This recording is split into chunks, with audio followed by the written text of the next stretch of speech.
Hello, Tipsy Coffee families. This is your birth announcement for these brand new mini Australian Labradoodle puppies. In today's video, we are going to talk a fair bit about the whelping process for these puppies, and we're going to give you an update on Mama Labradoodle Tippy here. And then we're going to introduce you to each of the puppies, tell you about their birth weight, their color, and what time they were born. Hi, I'm Claire from Van Isle Labradoodles, and this birth announcement is a couple of days older than it would be normally because we had quite a situation with the delivery of this litter. So when Tippy came to have her puppies, she was quite a good size, and we were expecting she was going to have 6 to 8 puppies. My guess was probably 7. This is Tippy's final litter. It's her retirement litter. In her other 2 litters, she had 6 puppies. So 6 puppies was a pretty safe guess, but we were thinking that it was probably looking like she was a little bit bigger than normal. And so this was interesting as well because the stud dog for this litter, Papa Coffee Crisp, is smaller than Tippy.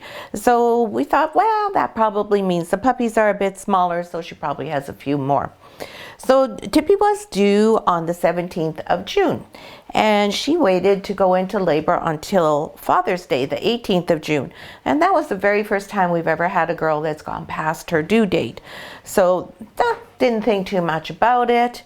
And in the morning of the 18th, Tippy started getting ready, and she was just digging here and there in the bed. This is a totally natural behavior as a girl tries to build her nest. And she was walking around with a little bit of a stiff body. Her back was arched, which told us that things were starting to happen. So when a girl starts to deliver her puppies, what happens is the puppies make their way down the uterine horns. Dogs have 2 uterine horns that come together in a short little uterus body, and the horns are the incubators for the puppies.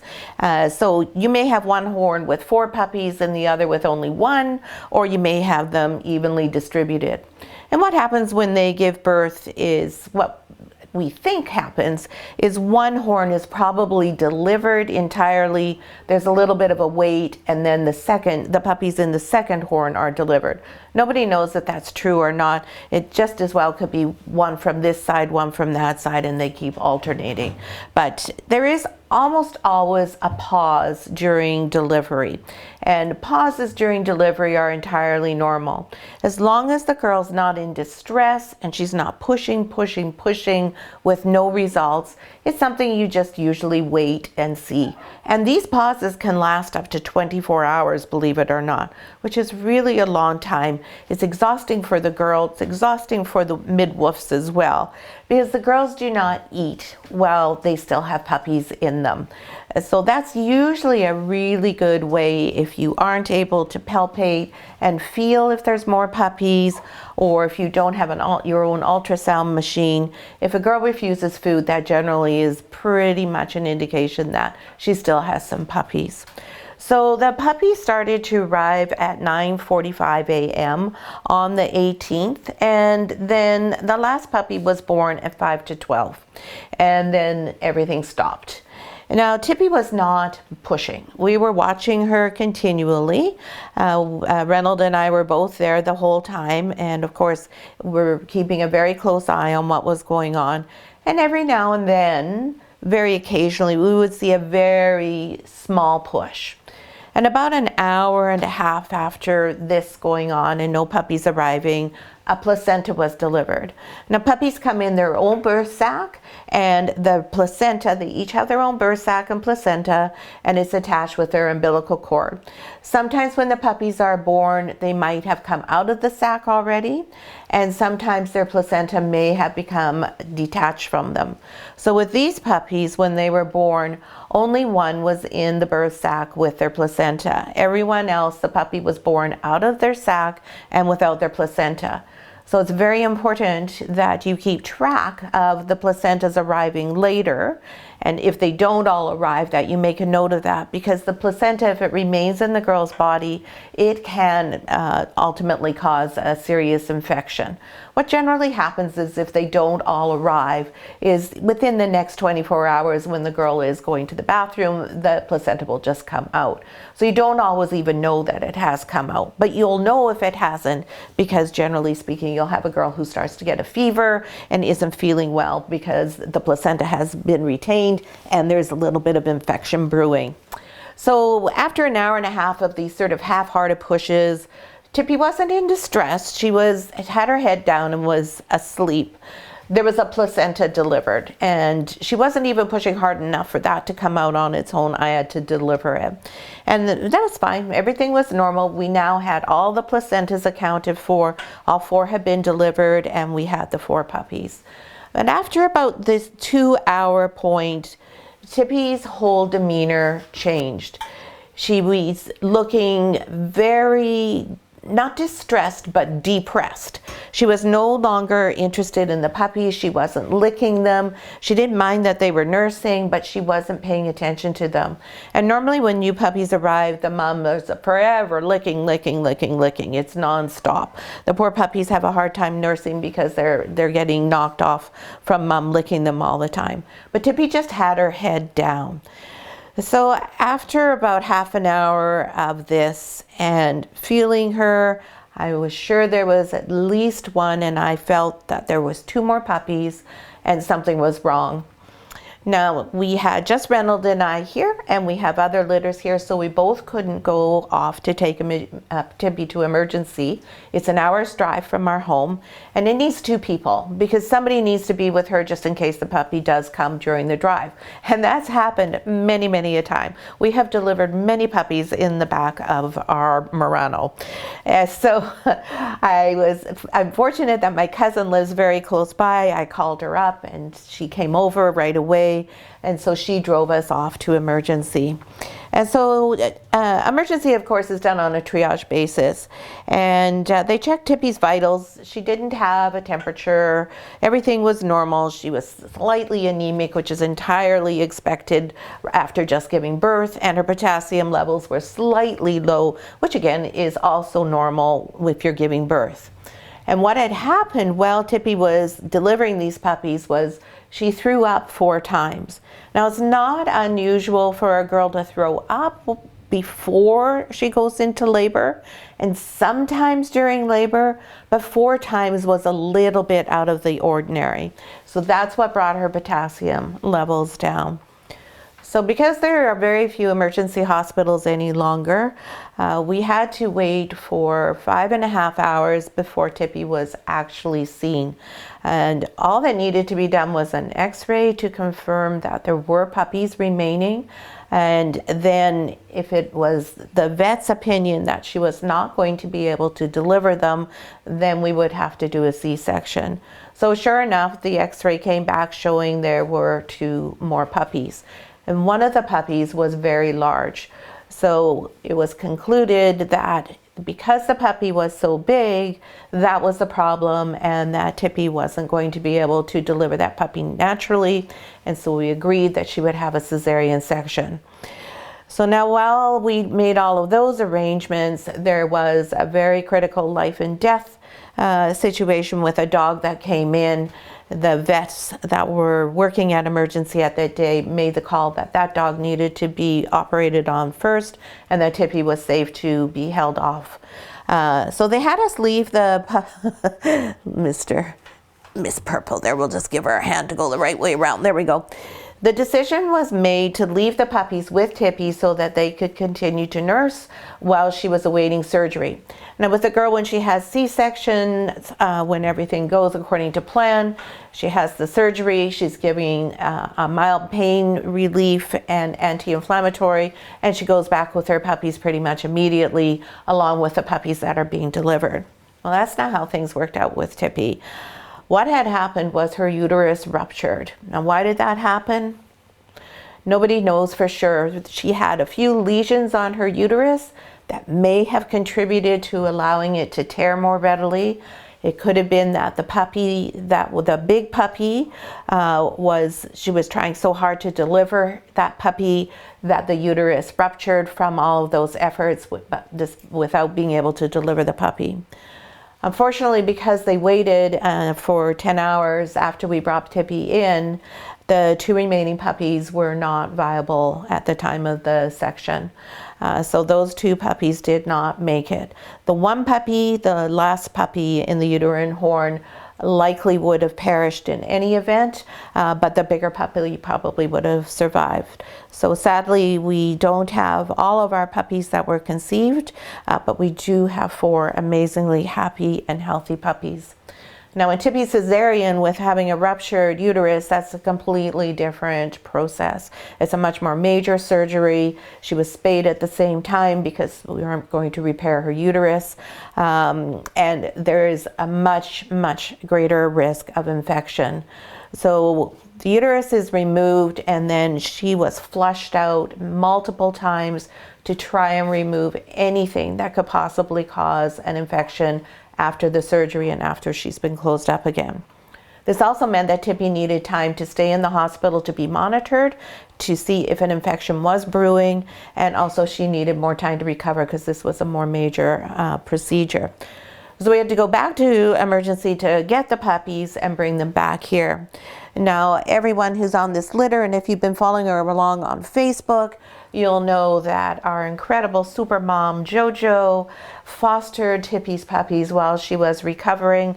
I really encourage you all to go over and watch JoJo's week 1 birth update, or litter update rather.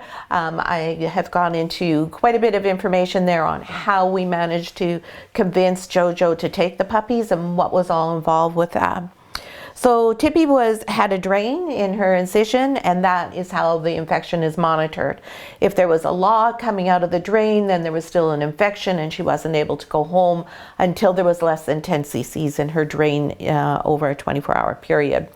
So on Tuesday morning, she was finally able to come back home. Now you can see her milk bar very easily because she's been completely shaved. Her incision is in the middle of her milk bar. I'm not going to show it to you. There's nothing to see. It's just a little line. It's all nice and clean and clear. She still has got some inflammation, so that's just why I don't want to show it to you. So now the big question when Tippy came home was, would she still have enough milk for the puppies? And would she take her puppies back? Because it had been a while. So when Reynolds went to pick her up, we still had the same carpet in the back of the Murano as we did when we went. We had everything set up for her to be able to deliver in the back, all my tools and equipment and a sterile environment for that. And we had so many things going on that we hadn't changed anything in the car. So when Tippy went back home, she was just all over that carpet, sniffing everything and looking like, where are my babies? Where are they? So when she came home, she jumped out of the car. She gave me a song. Tippy is a very communicative girl. She likes to talk quite a bit. She talked away to me to tell me all about being in the hospital. And before she was discharged, the vet, when I talked to him, he said, well, I'm pretty sure she's ready to go home because she had chewed out her IV herself and then started to eat her food dish that day. So he said, I think she's giving us a clear message. So when she got home, she was all happy to see me, gave me a little song, a big wag of her tail, and she knew exactly where to come. Because this is her 3rd litter, this is where all of her babies have been raised. So she went right to the door of the maternity room. We had the puppies in here, all the doors open. She ran in. She was so excited to see them. She gave them all big kisses and washes, a lot of washes, and then she laid down to nurse them. Now, yesterday when she had come home, she wasn't able to extend herself out all of the way because she was still quite sore. So it was fine. Between Taylor and Reynolds and myself, we just rotated in shifts to come in and make sure that the puppies could all latch without any difficulty. But the biggest clue to knowing that everything was going well was we didn't hear the puppies. There was no sound from them. Before Tippy arrived home, we did hear them squeaking a fair bit. Although Jojo was nursing them, we were still supplementing them because they weren't able to get their full fair share at the milk bar there when they were competing with the bigger puppies. But it was a huge help, much better to have mama's milk than to be giving the supplement that we make up for them. So while she was gone, nobody did anything miraculous in terms of gaining weight. A couple of them dropped a little bit from their birth weight, but they came back up so that when Tippy came home, they were all at their birth weight. And I was so excited to share that I just weighed them now, and everybody is exactly where we would like them to be overnight. They're all gaining around 10% in the last 12 hours, and that's just exactly where we want them to be. So clearly Tippy's milk is good, she's got lots of it, and the puppies are having no problem accessing that milk bar. So now, are there any long-term impacts here? For Tippy, yes, her career is over, but it was going to be over anyway. She was going to be spayed after this litter, so no big change on that front. When she came home, she was sent home with a protocol of medications. I didn't agree with that protocol. I phoned my vet, discussed it with him, and we made a slight change to it. And that made the biggest difference in the world. It provided her with far more pain relief, and it also took the inflammation down far more rapidly, making her more comfortable and making it easier for the puppies to nurse. So it's great. My vet is really experienced with breeding dogs. Of course, emergency, they're experienced in everything, but they don't have a focus particularly on reproductive or whelping needs. So much better to be able to check with my own vet. So great when you have a strong relationship with your vet, because clearly they're a very important partner and stakeholder with Van Isle Doodles. So the kids are doing fine. Tippy is also doing fine. Tippy is eating well. She has no shortage of an appetite. She was absolutely starved when she first came home, and she's eating well, 3 meals a day. She's really happy to be back on her raw diet. She apparently did not care for the vet food that they offered her in emergency, although she did eat it. She didn't really enjoy it. Her coat looks pretty good. I'm impressed with what a good condition she's in for having undergone such a major procedure. So dogs are remarkable. Look at how fast she's recovered. It's just quite something that she's really, you would have no idea. If I hadn't told anybody, and nobody would know that she had major surgery. She's up and at 'em, she's running around, and she's still very vocal. So when she first came in, and you could see she's still washing those puppies with a great enthusiasm. Part of the reason for that was because when they were with Jojo, of course, they smelled like Jojo. And Tippy has no interest in having her puppies smell anything like Jojo. Thank you very much. So she is continuing to plant her scent on her puppies and to identify them as hers, and also to establish the bond with the puppies so that they are able to recognize, oh, hey, you're my mom. That other one isn't actually my mom. Of course, they don't see each other anymore, but it's all part of the whole instinctive nature of dogs. So it was a very exciting time, not so much in a good way. It was very busy. We're very grateful to our assistant Taylor for being so available to us to help us out. And it really does take a team to do all of this. So now let's do the fun part. Let's meet the puppies. So when we do our videos each week, they'll be in birth order just to keep it all nice and fair. And the first puppy who was born is the smallest puppy in the litter, and that's our pretty little Mr. Green Collar. When Mr. Green Collar was born, he was 179 grams. Now, Tippy may not be too excited about me picking them up too far away from her, since she's only just been home for 24 hours. Mr. Green, oh my golly, can you see how small he is? What a cutie pie. He is a beautiful chocolate phantom. He's a tri with those really pretty white markings up his face. Just the most petite little fellow you've ever seen. 179 grams at 9:42 a.m., right? Handsome guy. He's doing really well. He's one of the puppies who dropped from his birth weight a little bit. He got more supplements than anyone else, and now he is just gaining really well. He's at a 10% gain that's going on each day, which is exactly where we want to see them at. Next is red collar. Oh, Tippy, I'm just going to have to move you a little bit here so I can get to red collar, please. Yes, thank you. I'm sorry to disturb you. This is our red collar. Oh, and green collar is a boy. I'm not sure if I said that. Red collar is a girl, and she is a pretty caramel girl. Oh, she says, I want to go over this way. Yeah. There we go. We haven't handled them quite as much as we would normally, just because we've really wanted to give Tippy and the puppies time to bond with each other. This little girl has lots of white on her. She's a flashy little thing. And she was born at 10:12 a.m. and she weighed 253 grams. She was the biggest puppy in the litter at birth. Quite a big difference from 179 to 253. I hate to imagine what the big puppy was if he was bigger or she was bigger than this one. Next, after that, we had orange collar. Orange collar's right here, very handy. Hi, Orange. Orange is just like his brother Green. He's a gorgeous chocolate phantom.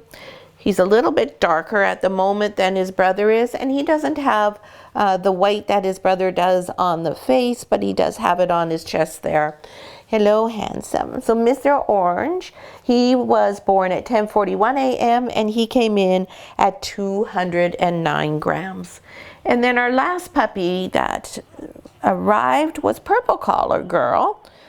And just a minute, we gotta find her here, Tipster Doodle. Yeah, excuse me. Excuse me. Here we go. Here's our little Purple Collar Girl, and she is also a chocolate phantom. And she does not have, I don't think, oh yes, she has a little teeny sprinkle of white there. Not so much, and you can see she has quite a nice rich dark coat too. Hello, beautiful. And Purple Collar Girl was born at 11:55 a.m.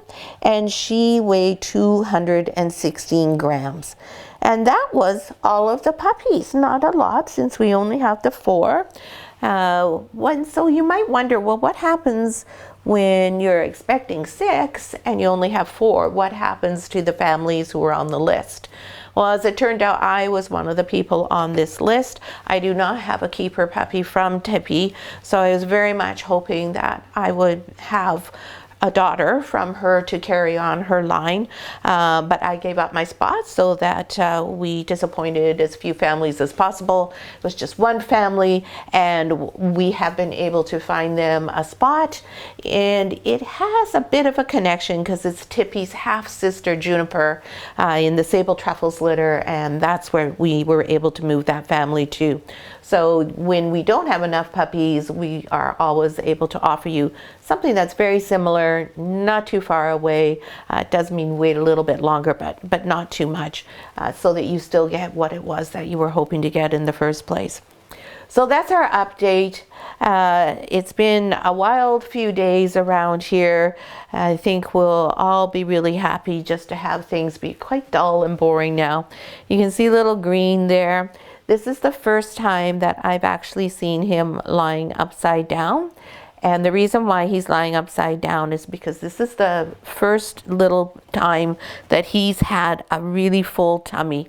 And if you take a look at him, I know he's tiny, but you can see that roundness is there, and that was what we weren't getting when Tippy wasn't here. No matter how often we sat in with him and put him on, he's just so tiny that he would fall off on his own or someone would bump him off, and he just needed his own mom to be able to get the most out of life. And we're so glad that everything worked out well with Tippy, that she's doing all right. She is on antibiotics that are safe for puppies, so there's nothing going through that's going to impact the puppies. Her pain relief medication that we gave her, I do not believe I need to repeat at all. It would be safe to repeat it for up to 3 days, but she is not showing me that she has any discomfort. I can touch her everywhere with a good amount of pressure without getting any pain reaction from her. She's bouncing around and jumping around. She can stand up. So she's not showing me that she needs anything. If she does present with any pain coming up, then we will of course give her some pain relief again. The pain relief we try to limit because it does go through to the milk. Does it do anything to the puppies? Well, it tends to make them a little sleepy. However, puppies are asleep most of the time anyways, but we like to have as little as possible impacting the puppies. So as long as she can tough it out and be comfortable, of course we're never going to make it so she's uncomfortable, but as long as she can cope with it and she's comfy, then we'll just leave well enough alone. So if you enjoyed today's update, please take a moment and give us a thumbs up.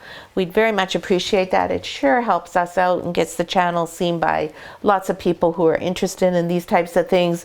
If you haven't already, please subscribe to the channel as well. And we just love it if you leave us some comments or ask some questions. That also really helps us with the algorithm.